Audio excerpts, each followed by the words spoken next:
Second lesson in Unit 2 is going to be actually defining the derivative, which is super exciting, and then using derivative notation. As with anything in calculus, we have very specific notation that we need to use, and it's going to be very important that you learn that notation today so we can use it. The derivative is our second big topic that we will be talking about, and as I told you before, probably we'll be learning and talking about derivatives and applying them for the rest of first semester for sure, and even a little bit into second semester. So this is a pretty big topic. We want to develop our base understanding really well today, and in the coming days. So this difference quotient formula in the purple box is something you should remember from yesterday's lesson, and hopefully you used it at least a couple times, so you're familiar with it. Okay, that difference quotient becomes the derivative. So the instantaneous rate of change is called the derivative. Okay, the formula up here in the purple box is called the limit definition of a derivative. And the limit definition of a derivative is something that you will need to know and recognize and use throughout the year for different things. Okay, so hopefully this thing right there in the purple box is very, very, very familiar to you by the end of today.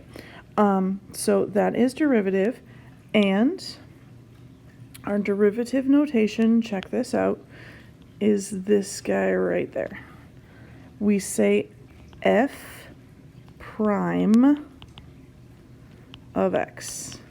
Okay, f prime of x means derivative. So you can read that as the derivative of x or f prime of x, either one, but you should know how to write it and how to say it just the same. That prime notation is one way. There is a different notation you'll see later in this video.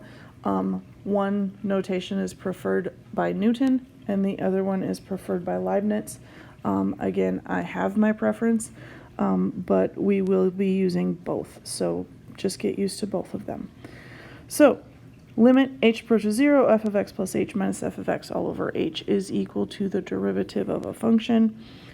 If we knew an x value, it will be the derivative at a point.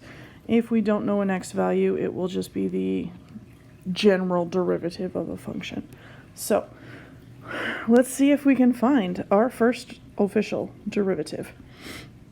So we're going to find f prime of x for this f of x where f of x is 3x squared minus 4x plus 2.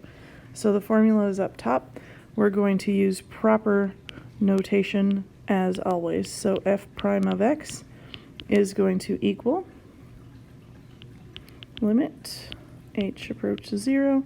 Now f of x plus h, like we talked about yesterday, takes x plus h and replaces x. So we have 3 times x plus h quantity squared minus 4 times x plus h plus 2 minus all of f of x, so use your parentheses, 3x squared minus 4x plus 2, and that of course is all over h. Okay, I'm going to say equals limit h approaches 0. Haven't evaluated a limit, it just keeps coming along. Squaring x plus h again with the binomial theorem, x squared plus 2xh plus h squared. Distribute the 4 and distribute the negative.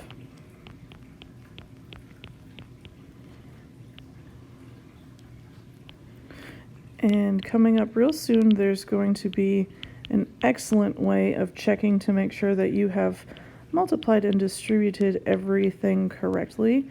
So now I'm just distributing this 3,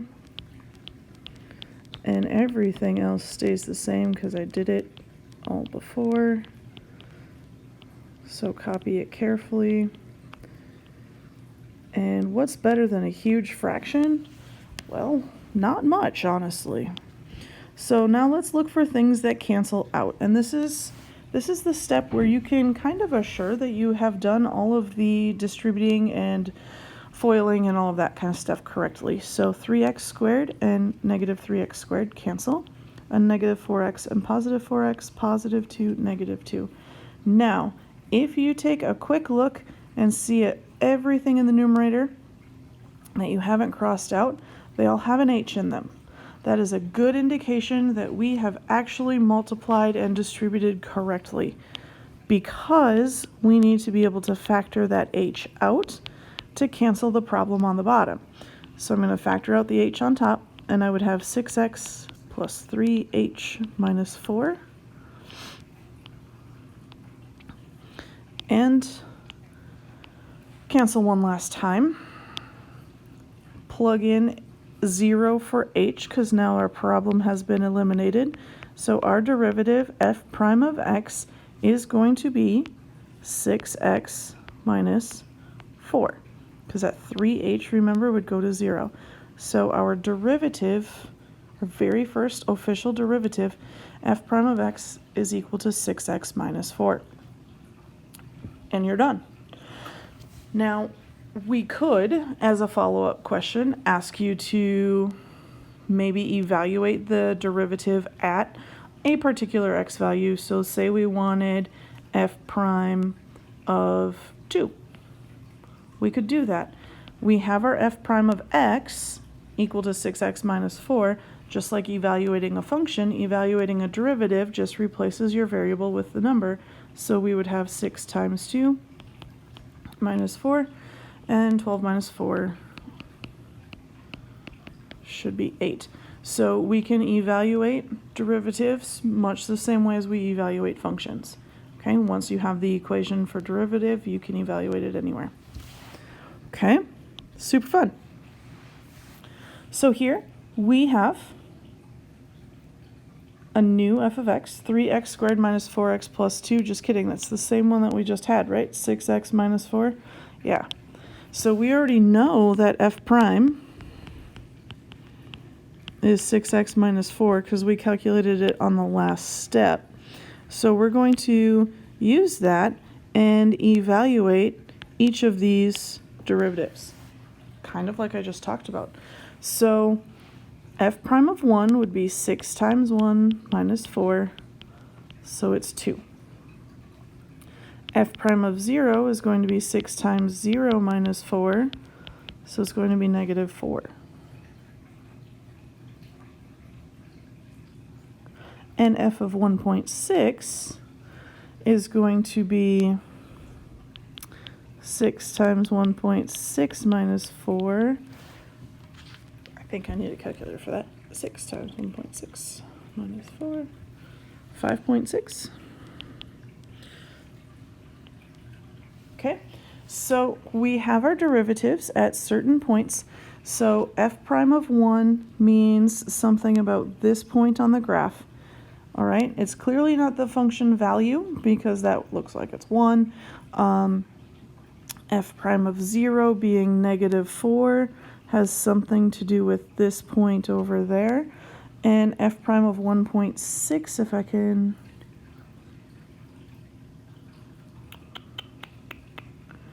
right up here somewhere. Okay, so those 3 points are what we're looking at. And I have a follow-up question for you to think about that we'll answer in class. What connection, if any, does there seem to be between the sign of the derivatives, meaning positive or negative, and the graph of the function? All right, so if you can think about that a little bit, maybe we'll talk about that in class tomorrow. So think about how the positives and negatives would be related to the graph of the original function. Okay. Here, find dy dx when y is equal to a radical, so square root of 3 minus x. Now, really important, remember I said there were two notations, two different ways for notating derivatives. Here's the second one. Dy dx just means derivative. Okay, remember one is Leibniz's form notation and one of them is Newton's. This is just the other guys. So this is still just asking us to find the derivative. But now we have a radical function, so life's a little bit trickier, but I think you can still do it. So, this time we're going to say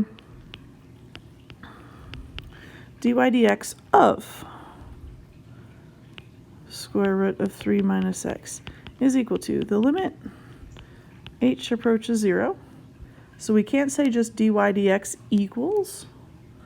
Limit is h approaches 0 of f of x plus h. So square root of 3 times x plus h.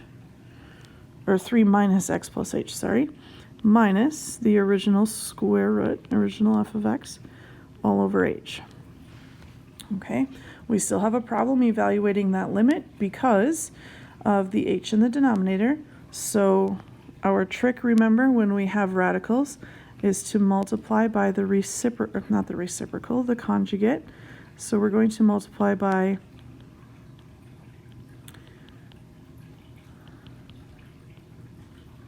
this super fun conjugate here. Sorry, it's a little messy. But remember, the good news is we don't actually have to multiply a lot of things out, just the important pieces, so we can get our h to cancel. So if we take that first radical times itself, we're going to have 3 minus the x plus h, the quantity x plus h. Inside and outside cancel out, and we're going to have subtract the quantity of 3 minus x. Do not distribute any of the stuff in the denominator. Just write it as the two separate pieces multiplied and added. Don't try to combine those. It would just cause you a headache. All right. Distribute in the numerator. Sometimes I just kind of work above, so I don't have to rewrite everything completely. So distribute that negative and that negative, and notice we get some things to cancel out, and a positive x and a negative x as well. So the numerator is just negative h, and then we have an h on the bottom, which is exactly what we were hoping would happen. So I'm going to cancel the h's and leave me with negative 1 on the top, and the denominator will be 3 minus the x plus h plus square root of 3 minus x. And now I can plug in 0. So the derivative of square root of 3 minus x is going to be negative 1 over. And if h goes to 0, I have root 3 minus x and root 3 minus x. So 2 times the square root of 3 minus x. And that is the proper notation and work for that derivative. Okay, so we still need our limit rules for a little while here because we're going to evaluate limits of all kinds. So there's a new notation. Okay, and now one with fractions on it.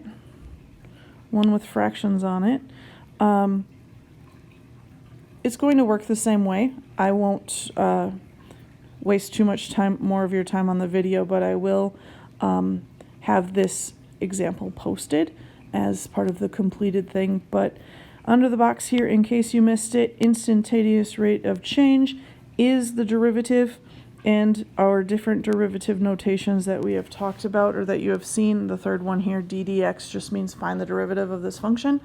All of those really just mean find the derivative. So get to know them, be friends with them, use them. You'll probably soon find out which one is my favorite just because I use it all the time, but the other ones are totally cool too. So I will complete this example and make sure it's posted for you on PowerSchool. Other than that, if you have any questions about derivatives, please let me know right away.